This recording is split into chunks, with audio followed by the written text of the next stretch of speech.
भारतर संविधान रो प्रस्तावना ओडिया रे।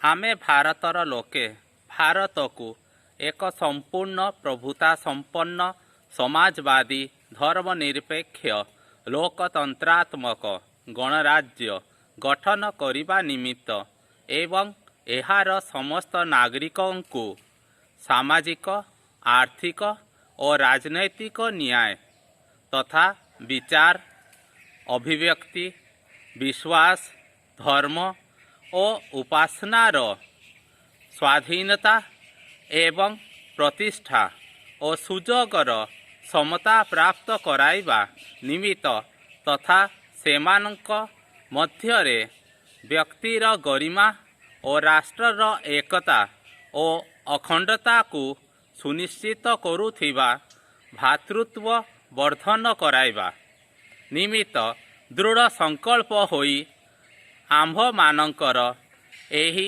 संविधान सभारे अद्य 1949 मसीहा नवेम्बर मास 26 दिवसरे एही संविधान को एतद्वारा अंगीकृत अधिनियमित एवं आत्मार्पित करुअछु। धन्यवाद।